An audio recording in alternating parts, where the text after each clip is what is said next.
Hi, hello, my dear students. Today we are starting our geography chapter 1 on the roof of the world. അപ്പോൾ പ്രിയപ്പെട്ട കുട്ടികളെ നമ്മുടെ പരീക്ഷ നമുക്കറിയാം history geography social science 1 social science 2 രണ്ട് ടെക്സ്റ്റുകളാണ് നമുക്കുള്ളത്. അതിൽ സോഷ്യൽ സയൻസ് 2 അതാണ് ജോഗ്രഫിയാണ് മെയിനായിട്ട് നമ്മൾ അതിനകത്ത് പഠിക്കുന്നത്. അതിലെ ഫസ്റ്റ് ചാപ്റ്ററാണ് നമ്മൾ ഇന്ന് തുടങ്ങുന്നത്. നമ്മുടെ പരീക്ഷയ്ക്ക് നമുക്കറിയാം നമ്മുടെ ഹിസ്റ്ററി ജോഗ്രഫി ഈക്വൽ ഇമ്പോർട്ടൻസ് ആണ്. അതുകൊണ്ട് തന്നെ ജോഗ്രഫിയുടെ ഫസ്റ്റ് ചാപ്റ്റർ നമുക്ക് വളരെ ഇമ്പോർട്ടൻ്റ് ആണ്. ഇതിനകത്തുനിന്ന് നമുക്ക് ഫസ്റ്റ് ടൈം എക്സാമിന് പ്രത്യേകിച്ച് ധാരാളം ക്വസ്റ്റ്യൻസ് പ്രതീക്ഷിക്കാം. ഓക്കെ, അപ്പം നമ്മുടെ ചാപ്റ്റർ 1ൻ്റെ പേര് നിങ്ങളൊന്ന് നോക്കിയേ, on the roof of the world. ഈ ചാപ്റ്ററിൽ റൂഫ് ഓഫ് ദ വേൾഡ് എന്ന് നമ്മൾ അറിയപ്പെടുന്നത് നമുക്കറിയാം പാമീർ നോട്ടാണ്. പാമീർ നോട്ട് ഹിമാലയൻ മൗണ്ടനിൻ്റെ ഭാഗത്ത് വരുന്ന ഹിമാലയൻ മൗണ്ടൻ റേഞ്ചസിൽ വരുന്ന ഒരു ടോപ്പ് മോസ്റ്റ് പീക്കാണ്, അല്ലെങ്കിൽ അത് നോട്ടാണ് പാമീർ നോട്ട്. ഓക്കെ, അത് ലോകത്തിൽ അത്രയും പൊക്കമുള്ള മറ്റ് സ്ഥലങ്ങളില്ല. അപ്പോൾ ലോകത്തിലേക്കും ഏറ്റവും ഹയസ്റ്റ് സ്ഥലമാണ് ഈ പാമീർ നോട്ട്.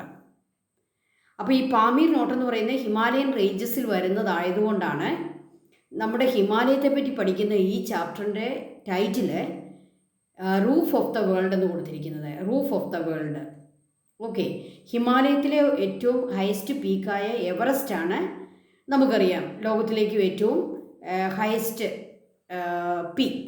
അതുകൊണ്ട് തന്നെ എല്ലാ തരത്തിലും നമുക്ക് ഈ ഒരു word roof of the world എന്നുള്ള ഈ ഒരു ടൈറ്റിൽ വളരെ ആക്യുറേറ്റ് ആണ്. വളരെ അതിന് യോജിക്കുന്ന, ഈ പാഠത്തിന് യോജിക്കുന്ന ഒരു ടൈറ്റിലാണ് on the roof of the world. അപ്പം നമ്മുടെ ഈ ചാപ്റ്ററിൽ നമ്മൾ പഠിക്കുന്നത് ഇന്ത്യയുടെ ഫിസിക്കൽ ഡിവിഷനിലെ ഒന്നാമത്തെ ഡിവിഷൻ നോർത്തേൺ മൗണ്ടൻ റേഞ്ചസ്. നമുക്കറിയാം നോർത്തേൺ മൗണ്ടൻ റേഞ്ചസിനെ നമ്മൾ അറിയപ്പെടുന്നത് ഹിമാലയൻ മൗണ്ടൻ. അതാണ് നമ്മുടെ ഫസ്റ്റ് ചാപ്റ്റർ. അപ്പോൾ ഹിമാലയത്തെ സംബന്ധിച്ചുള്ള എല്ലാ എക്സ്പ്ലനേഷനും നമ്മുടെ ഈ ചാപ്റ്ററിലുണ്ട്. ഇമ്പോർട്ടൻ്റ് ആണ്. നമ്മുടെ ഫസ്റ്റ് ടൈം എക്സാമിന് ഈ ചാപ്റ്ററിൽ നിന്നും match the following 1 word questions 2 mark 3 mark 5 mark 6 mark questions expect ചെയ്യാം. Okay, first, which are the main physiographic divisions of India? നമ്മുടെ ഇന്ത്യയെ പറ്റി പറയുമ്പോൾ നമ്മൾ പറയും India is a land of diversity. What are the diverse aspects of India? ഇന്ത്യയുടെ diversity എന്ന് പറയുമ്പോൾ അതിനകത്ത് ഏതൊക്കെ ആസ്പെക്റ്റുകളാണ് വരിക? ഫസ്റ്റ് വൺ, ഇറ്റ്സ് ഫിസിയോഗ്രഫി, അതിൻ്റെ ഭൂമിശാസ്ത്രം അല്ലേ. ഇന്ത്യയുടെ എല്ലാ സ്ഥലങ്ങളും ഒരുപോലെയല്ല. മൗണ്ടൻ ഉണ്ട്, പ്ലേറ്റോ ഉണ്ട്, പ്ലെയിൻ ഉണ്ട്, കോസ്റ്റൽ ഏരിയ ഉണ്ട്, ഐലൻഡ്സ് ഉണ്ട്. അപ്പോൾ the diversity in physiography. Then second one, diversity in climate. Third one, diversity in flora and fauna അല്ലേ. സസ്യജാലങ്ങളിലും ജന്തുജാലങ്ങളിലും വ്യത്യാസങ്ങളുണ്ടായി. Then diversity in culture, diversity in language, diversity in religion, caste. Then diversity in food habit, dressing pattern, every aspect, in every aspect we can see the diversity. എങ്ങനെയാണ് ഇന്ത്യയിൽ ഇത്രമാത്രം diversity ഉണ്ടായത്? ലോകത്തുള്ള ഏത് രാജ്യം നമ്മൾ പരിശോധിച്ചാലും ഇത്രയും ഡൈവേഴ്സിറ്റി ഉള്ള മറ്റ് രാജ്യങ്ങളൊന്നുമില്ല, ലോകത്തില്ല. കാരണം എന്താണ്? ഇപ്പം ഏത് രാജ്യം നിങ്ങൾ എക്സാമ്പിൾ എടുത്തു, ഇപ്പോൾ ഇംഗ്ലണ്ട് എടുത്തു. ഇംഗ്ലണ്ടിൽ നമുക്കറിയാം അവർക്ക് ഇംഗ്ലീഷ് എന്ന് പറയുന്ന ഒരു ഭാഷയേ ഉള്ളൂ. പക്ഷേ നമുക്ക് ഏകദേശം ഒരു 300-350ഓളം ഭാഷകളുണ്ട്, അതിൽ കൂടുതലും ഉണ്ട്. അതായത് എഴുതാൻ സാധിക്കാത്ത ലാംഗ്വേജും ഒക്കെ ഇന്ത്യയിലുണ്ട്. ഓക്കെ, അപ്പോൾ ഇത്രയും ഭാഷകൾ എങ്ങനെ ഉണ്ടായി? ഇത്രയും വേഷവിധാനം എങ്ങനെ ഉണ്ടായി? ഇത്രയും റിലീജിയൻ ഇവിടെ എങ്ങനെ വന്നു? ഇത്രമാത്രം ഡൈവേഴ്സിറ്റി ഓരോ കാര്യത്തിലും, കൾച്ചറിലെ, അവരുടെ ഫുഡ് ഹാബിറ്റിലെ എല്ലാം എങ്ങനെ ഉണ്ടായി അല്ലേ? നമ്മളൊന്ന് ചിന്തിച്ച് നോക്കിയാൽ ഇതിൻ്റെ എല്ലാം ഒന്നാമത്തെ കാരണം ഡൈവേഴ്സിറ്റി ഇൻ ഫിസിയോഗ്രഫി. മൗണ്ടൻ ഏരിയയിൽ താമസിക്കുന്നവരുടെ ജീവിത രീതികളും പ്ലെയിൻ ഏരിയയിൽ താമസിക്കുന്നവരുടെ ജീവിത രീതികളും കോസ്റ്റൽ ഏരിയയിൽ വസിക്കുന്ന ആളുകളുടെ ജീവിത രീതികളും ഡ്രസ്സിങ്ങും ഭക്ഷണവും കാര്യങ്ങളും എല്ലാം എൻറ്റയർലി ഡിഫറെൻ്റ് ആയിരിക്കും. അപ്പോൾ ഫിസിയോഗ്രഫിയിലുള്ള വ്യത്യാസം, അതുപോലെ തന്നെ നമ്മുടെ രാജ്യത്തേക്ക് ഇൻവേഡ് ചെയ്തു വന്ന പല രാജ്യക്കാരെ, വർഗ്ഗക്കാരെ, മതക്കാരെ ഒക്കെ ആയിട്ടുള്ള ആളുകൾ, അങ്ങനെ പല റീസൺസ് കൊണ്ടാണ് ഇന്ത്യ ഇത്രയും ഡൈവേഴ്സിറ്റി ഉള്ള ഒരു രാജ്യമായി മാറിയത്. അതിൽ ഒന്നാമത്തെ റീസൺ എന്ന് നമുക്ക് പറയാവുന്നത് ഡൈവേഴ്സിറ്റി ഇൻ ഫിസിയോഗ്രഫി, അതിൻ്റെ ഭൂമിശാസ്ത്രപരമായ ഡൈവേഴ്സിറ്റിയാണ് ഇന്ത്യയുടെ ഈ ഡൈവേഴ്സിറ്റിക്ക് ഏറ്റവും പ്രധാനപ്പെട്ട ഫസ്റ്റ് റീസൺ. ഓക്കെ, അപ്പോൾ ഇത്രയും ഡൈവേഴ്സിറ്റി ഒക്കെ ഉണ്ടെങ്കിലും ഇന്ത്യയിൽ നമുക്കറിയാം, ഞങ്ങൾ ഇന്ത്യക്കാരെന്നുള്ള ഒരു യൂണിറ്റി ഇന്ത്യയിൽ എല്ലായിടത്തും കാണാൻ പറ്റും. ഓക്കെ, ഇന്ത്യ തന്നെ അതിൻ്റെ ബോർഡർ ഒന്ന് പരിശോധിച്ചാൽ തന്നെ ഇന്ത്യയുടെ 3 ഭാഗത്തും ഓഷ്യനും ഒരു ഭാഗത്ത് മൗണ്ടനുമാണ്. അതുകൊണ്ട് തന്നെ മറ്റ് രാജ്യങ്ങളിലും തികച്ചും ഡിഫറെൻ്റ് ആയിട്ടുള്ള ഒരു കൾച്ചർ, ഡിഫറെൻ്റ് ആയിട്ടുള്ള ഒരു ജനത ഇന്ത്യയിലുണ്ട്. അപ്പോൾ ഇന്ത്യയിൽ ഡൈവേഴ്സിറ്റി ഉണ്ടെങ്കിൽ യൂണിറ്റി ഉണ്ട്. ഇതിനെയാണ് നമ്മൾ എന്ത് പറയുക, ഡൈവേഴ്സിറ്റി ഇൻ യൂണിറ്റി. ഓക്കെ, അപ്പോൾ നമുക്ക് പഠിക്കാനുള്ളത് ഈ ഡൈവേഴ്സിറ്റിയിലെ ഏറ്റവും പ്രധാനപ്പെട്ട first one, physiographic divisions. India is divided into 4 physiographic divisions. First one, the northern mountain region. Second one, the northern Indian plain. And the third one, the peninsular plateau. And the last one, the coastal plain and islands. Coastal plain and islands. Okay, അപ്പോൾ ഇന്ത്യയുടെ physiographic ഡിവിഷനെ നമുക്ക് 4ആയിട്ട് തിരിക്കാം. ഏറ്റവും ആദ്യം ഇന്ത്യയുടെ ഏറ്റവും north ഭാഗത്തുള്ള മൗണ്ടൻ ഹിമാലയ, അതിൻ്റെ സൗത്തിലായിട്ട് വരുന്ന നോർത്തേൺ ഇന്ത്യൻ പ്ലെയിൻ, ഇന്ത്യയിൽ ഏറ്റവും കൂടുതൽ ഗ്രെയിൻസ്, ഭക്ഷ്യധാന്യങ്ങളൊക്കെ ഉൽപ്പാദിപ്പിക്കുന്ന ഏറ്റവും പ്രധാനപ്പെട്ട ഹിമാലയൻ നദികൾ, അതിൻ്റെ ഡെപ്പോസിഷനിലൂടെ ഉണ്ടാക്കിയിരിക്കുന്ന ഫെർട്ടിലിറ്റിയുള്ള ഒരു നോർത്തേൺ ഇന്ത്യൻ പ്ലെയിൻ നമുക്കുണ്ടായി. അപ്പോൾ അതിനെയാണ് രണ്ടാമത്തെ നമ്മുടെ division, the northern Indian plain. മൂന്നാമത്തെ നമ്മുടെ ഡിവിഷനാണ് ദ പെനിൻസുലാർ പ്ലേറ്റോ, അല്ലേ? ഏറ്റവും മിനറൽസ് ഒക്കെ ഏറ്റവും കൂടുതൽ ഡെപ്പോസിറ്റ് ആയിരിക്കുന്ന ഇന്ത്യയുടെ സെൻട്രൽ ഏരിയ, നമ്മുടെ നടുഭാഗമെന്ന് പറയാവുന്ന ഡിവിഷനാണ് ദ പെനിൻസുലാർ പ്ലേറ്റോ. ഇനി നമുക്കറിയാം ഇന്ത്യയുടെ 3 സൈഡിലും ഓഷ്യനാണ്. ഈ ഓഷ്യൻ്റെ തീരപ്രദേശങ്ങളെയാണ് നമ്മൾ എന്ത് പറയുക, the coastal plain. And we have some islands. നമുക്കറിയാം നമ്മുടെ ഐലൻഡ്സ് ഏതൊക്കെയാണെന്ന് നിങ്ങൾക്ക് ഓൾറെഡി അറിയാം. നമ്മുടെ വെസ്റ്റ് ഭാഗത്തുള്ള ലക്ഷദ്വീപ്, ഈസ്റ്റ് ഭാഗത്തുള്ള ആൻഡമാൻ നിക്കോബാർ ഐലൻഡ്സ്, ഇതെല്ലാം ചേർന്നതാണ് ഇന്ത്യയുടെ ഫിസിക്കൽ ഡിവിഷൻ. നമുക്കിതിൻ്റെ ഒരു മാപ്പ് ഒന്ന് കാണാം. This is the physical map of India. ഇവിടെ ഡിഫറെൻ്റ് ആയിട്ടുള്ള കളർ കൊടുത്താണ് ഓരോ ഫിസിക്കൽ ഡിവിഷനെയും കാണിച്ചിരിക്കുന്നത്. Look at the northern part. There you can see northern mountain, the northern mountain region. ഒരു ആഷ് കളറിൽ കൊടുത്തിരിക്കുന്ന ഭാഗമാണ് northern Indian mountain Himalaya. Then green കളറിൽ കൊടുത്തിരിക്കുന്ന ഏരിയയിലേക്ക് നോക്കിയേ, that is northern Indian plain. Green colour area. അതെല്ലാം തന്നെ ഹിമാലയൻ നദികൾ, അതിൻ്റെ ട്രിബ്യൂട്ടറീസ് ഉണ്ടാക്കിയിരിക്കുന്ന, ഡെപ്പോസിഷനിലൂടെ വന്നിരിക്കുന്ന ഫെർട്ടിലിറ്റിയുള്ള ഏറ്റവും പ്രധാനപ്പെട്ട ഭാഗമാണ് നോർത്തേൺ ഇന്ത്യൻ പ്ലെയിൻ. ദെൻ ഇന്ത്യയുടെ സെൻട്രൽ ഭാഗത്തേക്ക് നോക്കിക്കേ, ഒരു ബേജ് കളർ കൊടുത്തിരിക്കുന്ന ഭാഗമാണ് ദ പെനിൻസുലാർ പ്ലേറ്റോ. പിന്നെ ഒരു പിങ്ക് കളറിൽ കൊടുത്തിരിക്കുന്ന കോസ്റ്റൽ ഏരിയയിലേക്ക് നോക്കുക, that is the coastal plain and islands. നിങ്ങൾക്ക് ഇന്ത്യയുടെ വെസ്റ്റും ഈസ്റ്റും നോക്കുമ്പോൾ അവിടെ നിങ്ങൾക്ക് ലക്ഷദ്വീപും ആൻഡമാൻ നിക്കോബാർ ഐലൻഡ്സും കാണാൻ പറ്റും. ഓക്കെ, അപ്പോൾ ഇതാണ് physical map of India, physical division. അപ്പോൾ ഫിസിക്കൽ ഡിവിഷനിൽ ഇന്ത്യക്ക് 4 ഡിവിഷനാണുള്ളത്.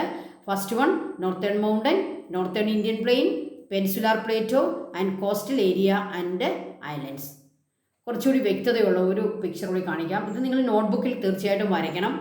ഇതിൻ്റെ കളർ അനുസരിച്ച് നിങ്ങൾ അതിനൊരു സൂചികയും കൂടെയും കൊടുക്കണം കേട്ടോ. ഏത് കളറാണ് ഇവിടെയാണ് അടിച്ചിരിക്കുന്നത്, എന്താണ്, ഏത് കളർ വേണമെങ്കിലും നിങ്ങൾക്ക് കൊടുക്കാം. പക്ഷേ അതിൻ്റെ നിങ്ങൾ സൂചന എഴുതുമ്പോൾ ആ കളർ തന്നെ കറക്റ്റായിട്ട് കൊടുത്തിട്ട് ആ പേര് എഴുതുക. Northern Indian mountain area, then northern plain, then peninsular plateau and coastal area and islands. Okay. Then next ഒരു വൺ വേർഡ് ക്വസ്റ്റ്യൻ ഉണ്ട്. Roof of the world which is known as the roof of the world. Pamir knot. Pamir പീഠഭൂമിയാണ് ഇന്ത്യയുടെ ലോകത്തിലേക്കും ഏറ്റവും highest സ്ഥലം. അത് നമ്മുടെ northern Indian മൗണ്ടൻ്റെ അല്ലെങ്കിൽ ഹിമാലയ മൗണ്ടൻ്റെ ഭാഗമായിട്ടാണ് കാണപ്പെടുക. Okay. General features of northern Indian mountain ranges. Northern Indian mountain റേഞ്ചസിൻ്റെ ജനറലായിട്ടുള്ള ഫീച്ചേഴ്സ് എന്തൊക്കെയാണ്? പൊതുവായിട്ട് നമുക്ക് ആ നോർത്തേൺ ഇന്ത്യൻ മൗണ്ടനെ എന്തു പറയാം? It have been formed by the folding rock layers. Rock layers fold ചെയ്ത് മടങ്ങി ഉണ്ടായിരിക്കുന്ന ഒരു ഫോൾഡ് മൗണ്ടനാണ് ഹിമാലയ മൗണ്ടൻ. ഫോൾഡ് മൗണ്ടൻ, മടക്കു പർവ്വതമെന്ന് മലയാളത്തിൽ പറയും. റോക്ക് ലെയേഴ്സ് ഫോൾഡ് ചെയ്ത് അത് ചുരുങ്ങി മടങ്ങി പൊങ്ങി വന്നിരിക്കുന്നതാണ് ഹിമാലയം. അതുകൊണ്ട് അതിനെ ഫോൾഡ് മൗണ്ടൻസ് പറയും. ഈ ലോകത്ത് മറ്റൊരു ഫോൾഡ് മൗണ്ടനായിട്ട് പറയുന്ന ആൽപ്സ് മൗണ്ടനും ഹിമാലയത്തെ പോലെ തന്നെ ഒരു ഫോൾഡ് മൗണ്ടനാണ്. Second, it extend from river Indus in the west Brahmaputra and in the Brahmaputra in the east. ഈ നോർത്തേൺ മൗണ്ടൻ എന്ന് പറയുന്നത് വെസ്റ്റിൽ ഇൻഡസ് റിവറും ഈസ്റ്റിൽ ബ്രഹ്മപുത്രയും. അപ്പം നമുക്ക് ആ പിക്ചറിലേക്ക് ഒന്നുകൂടി പോകാം. ഏതാണ് നമ്മുടെ വെസ്റ്റ്?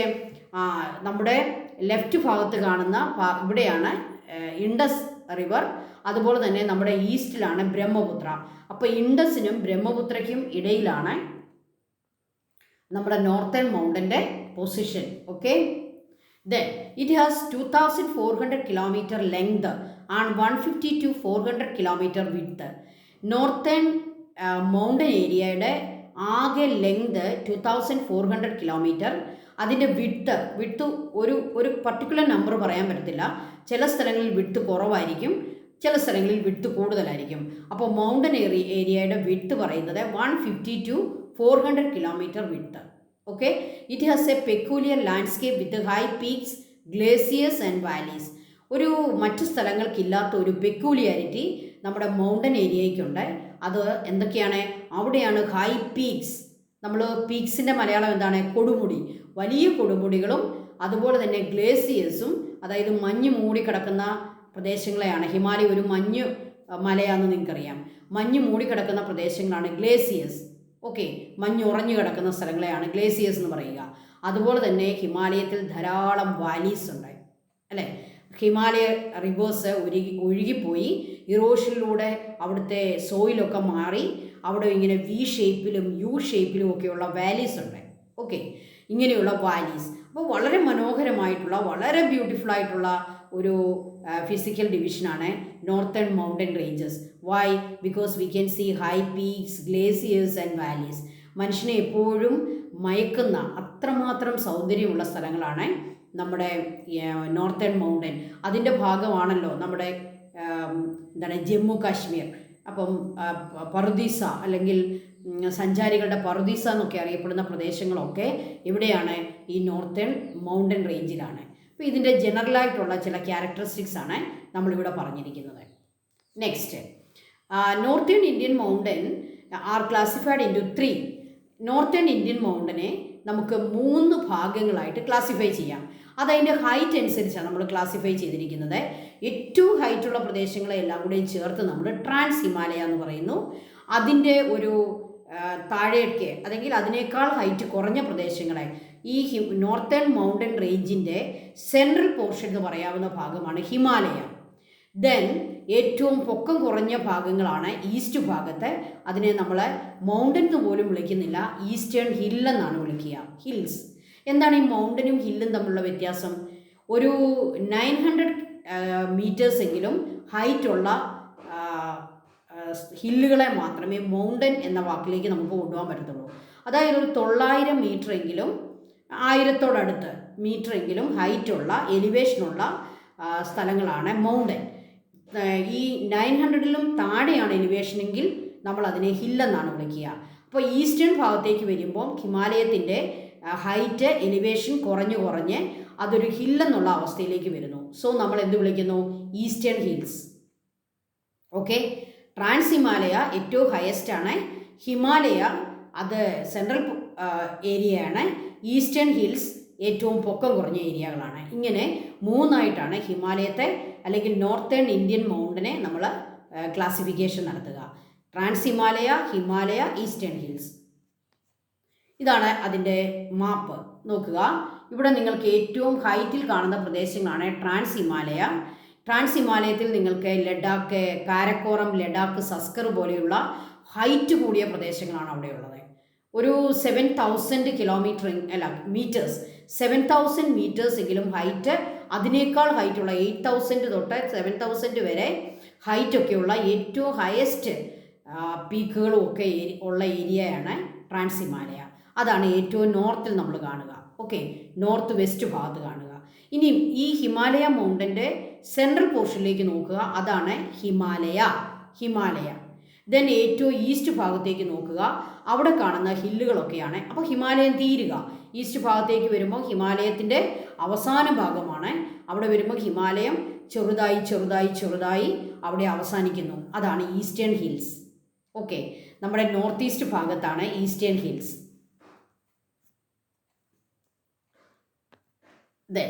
ഈസ്റ്റേൺ ഹിൽസ് അവിടെ അത്ര ക്ലിയർ അല്ലായിരുന്നുകൊണ്ട് ഈസ്റ്റേൺ ഹില്ലിൻ്റെ ഒരു സെപ്പറേറ്റ് മാപ്പ് ടീച്ചർ വെച്ചിട്ടുണ്ട്. അവിടെ നിങ്ങൾക്ക് ഈസ്റ്റേൺ ഹിൽസ് എല്ലാം തന്നെ കാണാം.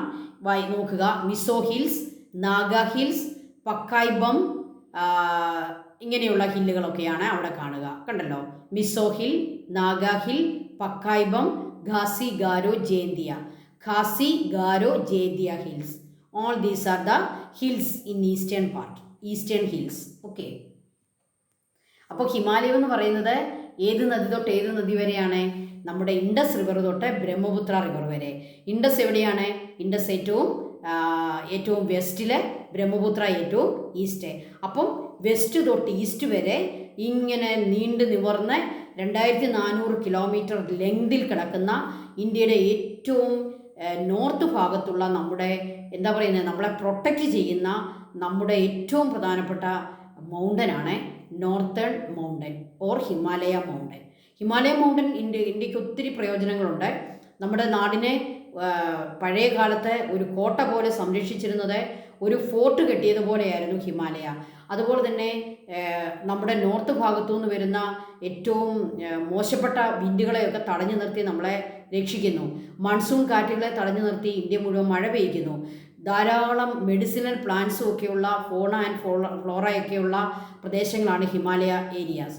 അതുപോലെ തന്നെ അവിടുന്ന് ഒഴുകുന്ന നദികളാണ് ഇന്ത്യയെ എന്നും ഫലപുഷ്ടിയോടെ നിർത്തുന്ന ഇൻഡസ്, ഗംഗ, ബ്രഹ്മപുത്ര റിവേഴ്സ്. ഇങ്ങനെ ഹിമാലയത്തിൻ്റെ മഹത്വമൊക്കെ പറഞ്ഞാൽ ഒരുപാട് നമുക്ക് പറയാനുണ്ട്. ഓക്കെ, നമുക്ക് ഈ ചാർട്ട് ഒന്ന് കംപ്ലീറ്റ് ചെയ്യാം. ട്രാൻസ് ഹിമാലയ, ഈസ്റ്റേൺ ഹിൽസ് എന്ന് ഹിമാലയത്തെ മൂന്നായിട്ട് തിരിക്കുന്നു. ട്രാൻസ് ഹിമാലയത്തെ വീണ്ടും നമുക്ക് 3 ഭാഗങ്ങളായിട്ട് ക്ലാസിഫിക്കേഷൻ നടത്താം. കാരക്കോറം, ലഡാക്ക്, സസ്കർ. ഓക്കെ, ഏറ്റവും ഹയസ്റ്റ് ആയിട്ടുള്ള പ്രദേശങ്ങളാണ് കാരക്കോറം, ലഡാക്ക്, സസ്കർ. ദെൻ ഹിമാലയ സെൻട്രൽ പോർഷനാണെന്ന് ടീച്ചർ പറഞ്ഞു. അതിനെയും നമുക്ക് വീണ്ടും 3ആയിട്ട് ക്ലാസിഫൈ ചെയ്യാം. ഹിമാദ്രി, ഹിമാചൽ, സിവാലിക്. ഏറ്റവും പൊക്കമുള്ളത് ഹിമാദ്രി. ഇവിടെ ഏറ്റവും ഹൈറ്റായിട്ട് വരുന്നത് ഹിമാദ്രി, അതിൽ ഹൈറ്റ് കുറഞ്ഞത് ഹിമാചൽ, പിന്നെ ഏറ്റവും ഹൈറ്റ് കുറഞ്ഞ പ്രദേശങ്ങളാണ് ശിവാലിക്. ഈ ശിവാലിക് എന്നൊക്കെ പറയുന്നത് നല്ല കൃഷിയൊക്കെ നടക്കുന്ന ഗ്രാമങ്ങളൊക്കെയുള്ള സ്ഥലങ്ങളാണ് ഈ ശിവാലിക്. ദെൻ ഈസ്റ്റേൺ ഹില്ലിലേക്ക് പോയാൽ അതിനെ നമുക്ക് 4ആയിട്ട് തിരിക്കാം. Naga hills, Patkai Bum, Garo Khasi Jaintia hills, Mizo hills. Garo Khasi Jaintia, Mizo hills, Patkai Bum, Naga hills, eastern hills. ഇതൊക്കെയാണ് ഈസ്റ്റേൺ ഹിൽ. ഈസ്റ്റേൺ ഹില്ലിനെ 4ആയിട്ട് തിരിക്കുന്നു. ഹിമാലയത്തെ 3ആയിട്ട് തിരിക്കുന്നു. ട്രാൻസ് ഹിമാലയത്തെ 3ആയിട്ട് തിരിക്കുന്നു. ഇത് നമുക്ക് എങ്ങനെയാണ് പരീക്ഷയ്ക്ക് വരുന്നതെന്നോ, ഈ ചാർട്ടിൽ ചില കാര്യങ്ങൾ ബ്ലാങ്ക് ആയിട്ടിട്ടിട്ട് നമ്മളോട് അത് കംപ്ലീറ്റ് ചെയ്യാൻ പറയും. അപ്പോൾ എത്ര കാര്യങ്ങൾ നമ്മൾ കംപ്ലീറ്റ് ചെയ്യുന്നോ അത്രയും മാർക്ക് കാണും. അപ്പം ട്രാൻസ് ഹിമാലയത്തിൽ ചിലപ്പം ലഡാക്ക് കാണും, ബാക്കി 2 അവർ ബ്ലാങ്ക് ആയിട്ടിടും. ഹിമാലയത്തിൽ ശിവാലിക്ക് തരും, ആദ്യത്തെ 2 ബ്ലാങ്ക് ആയിരിക്കും. ഈസ്റ്റേൺ ഹിൽസിൽ ഏതെങ്കിലും 1 or 2 അവിടെ കാണും, ബാക്കി നമ്മൾ എഴുതി പൂരിപ്പിക്കണം. അപ്പോൾ നിങ്ങൾക്ക് മനസ്സിലായല്ലോ. ഈ ചാർട്ട് ഇങ്ങനെ തന്നെ പഠിക്കുക. അപ്പോൾ ഈ ചാർട്ട് എങ്ങനെ നമുക്ക് ക്വസ്റ്റ്യൻ വന്നാലും നമുക്ക് അറ്റൻഡ് ചെയ്യാൻ പറ്റും. Okay, then write a short note on trans Himalaya. ഏറ്റവും ഹയസ്റ്റ് ആയിട്ടുള്ള പ്രദേശങ്ങൾ ചേർക്കുന്നതാണ് ട്രാൻസ് ഹിമാലയ. അതിനെപ്പറ്റി ഒരു നോട്ട് നമുക്ക് പഠിക്കാം. It is the northern most division of northern mountain. ഏറ്റവും നോർത്തിലുള്ള ഭാഗമാണ് trans Himalaya. It is also known as Tibetan Himalaya. ആ പ്രദേശത്ത് ടിബറ്റ് ആയതുകൊണ്ട് ഇതിനെ നമുക്ക് ടിബറ്റൻ ഹിമാലയ എന്നും വിളിക്കാം. It's an average elevation of 3000 metres. നമ്മുടെ ടെക്സ്റ്റിൽ 3000 മീറ്റേഴ്സ് എന്നാണെന്ന് തോന്നുന്നു, അതുകൊണ്ടായിരിക്കാം ടീച്ചറെ PPTയിൽ അങ്ങനെ എഴുതിയത്. But it is wrong. നിങ്ങൾ ഗൂഗിളിൽ സെർച്ച് ചെയ്ത് നോക്കുക. എനിക്ക് ഡൗട്ട് വന്നപ്പോൾ ഞാൻ ഗൂഗിളിൽ നോക്കി, അപ്പോൾ 7000 ആണ് correct. 7000 meters. Average elevation 7000 meters. Its width approximately 40 kilometer. അവിടെ ഏറ്റവും ഹയസ്റ്റ് ഏരിയ ആയതുകൊണ്ട് വിഡ്ത്ത് അധികമില്ല. അതിൻ്റെ വിഡ്ത്ത് എത്ര വരും? 40 കിലോമീറ്റർ. പക്ഷേ elevation 7000 kilometres. Sorry, not kilometres, 7000 metres. Its length 965 kilometre. 965 kilometre. Karakoram range connect Himalaya with Pamir knot. Pamir നോട്ടുമായിട്ട് ഏറ്റവും ഹയസ്റ്റ് ആയിട്ടുള്ള സ്ഥലവുമായിട്ട് ഹിമാലയത്തെ ബന്ധിപ്പിക്കുന്നത് കാരക്കോറം റേഞ്ചാണ്. കാരക്കോറം റേഞ്ച് എന്ന് പറഞ്ഞാൽ എന്താ? ഹിമാലയത്തിലെ ഒരു റേഞ്ച് അല്ലേ? ഓക്കെ, അപ്പോൾ ഇതാണ് ട്രാൻസ് ഹിമാലയ. ഇനി ഹിമാലയത്തെ നമുക്കൊന്ന് പഠിക്കാം. Himadri, Himachal, Shivalik.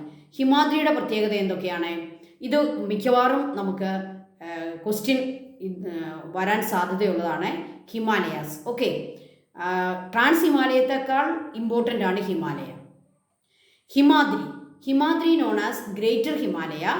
Average elevation 6100 metres and width 25 kilometre. This is a snow clad mountain. അതിനു മുമ്പ് പറയട്ടെ, ഈ ട്രാൻസ് ഹിമാലയം എന്ന് പറയുന്ന പ്രദേശത്തെ ജനവാസം ഉണ്ടോ? നമ്മൾ ഹിമാലയത്തിന് തൊട്ട് മുമ്പ് പഠിച്ച ട്രാൻസ് ഹിമാലയത്തിൽ ജനവാസം ഉണ്ടോ? ട്രാൻസ് ഹിമാലയത്തിൽ നോ, ഇവിടെ ജനവാസമില്ല. ഏറ്റവും നോർത്തേൺ ഭാഗമാണ്, ഏറ്റവും എലിവേഷനുള്ള പ്രദേശമാണ്, അത് സ്നോ മൂടിക്കിടക്കുന്ന പ്രദേശമാണ്. No human beings, no human settlements, nothing. Okay, ഇനി നമ്മൾ ഹിമാലയത്തിലേക്ക് വന്നാൽ അവിടെ ഹിമാദ്രിയിലും മഞ്ഞ് മൂടിക്കിടക്കുന്ന പ്രദേശങ്ങളാണ്. നല്ല എലിവേഷനുണ്ട്. എത്രയാണ് elevation? 6100 metres, width 25 kilometer, snow-clad mountains, no human settlements, highest peaks are situated here. വലിയ പീക്സ് ഒക്കെയുള്ള 6000-നും മുകളിൽ എലിവേഷനുള്ള പ്രദേശങ്ങളാണ് ഹിമാദ്രി. മഞ്ഞ് മൂടിക്കിടക്കുന്ന കൊടിമുടികളൊക്കെയുള്ള പ്രദേശം. No human settlements. Then Himachal, it is situated north of Shivalik. ശിവാലിക്കിനും നോർത്തിലാണ്, ഹിമാദ്രിക്ക് സൗത്തിലാണ്. ഓക്കെ, നടുഭാഗത്താണ് കിടക്കുക, മിഡിലാണ്. ആവറേജ് എലിവേഷൻ ഹിമാദ്രിയേക്കാൾ കുറഞ്ഞു. 3500 to 4500 മീറ്റേഴ്സ്. 3500 മുതൽ 4500 വരെയൊക്കെ മീറ്റർ പൊക്കമുള്ള പ്രദേശങ്ങളാണ് Himachal. It is also known as lesser Himalaya. ഇതിനെ ലെസർ ഹിമാലയ എന്ന് വിളിക്കുന്നു. Average width 60 to 80 kilometre. അപ്പോൾ വിഡ്ത്ത് നോക്കിക്കേ, ഹിമാദ്രിക്ക് വിഡ്ത്ത് ഇച്ചിരി കുറവാണ്, 25 കിലോമീറ്ററേ ഉള്ളൂ. നല്ല പൊക്കമുള്ള പ്രദേശങ്ങളല്ലേ. എന്നാൽ അതിലും പൊക്കം കുറഞ്ഞ പ്രദേശങ്ങളാണ് ഹിമാചൽ. അവിടെ വന്നപ്പോൾ വിഡ്ത്ത് കൂടി, 60 to 80 kilometre. Okay, then Shivalik, southern most Himalayan ranges. ഇത് ഹിമാലിക് എന്ന് പറയുമ്പോൾ ഏറ്റവും സൗത്തിലേക്ക് വന്നു. അതിൻ്റെ വിഡ്ത്ത് 60 to 150 കിലോമീറ്റർ. കണ്ടോ, വിഡ്ത്ത് കുറച്ചുകൂടി ഇൻക്രീസ് ചെയ്തു, 60 to 150 കിലോമീറ്റർ. കാരണം എന്താ? വില്ലേജസ് ഒക്കെയാണ്, സെറ്റിൽമെൻ്റ് ഉള്ള സ്ഥലങ്ങളാണ്, കൃഷിയുള്ള സ്ഥലങ്ങളാണ്.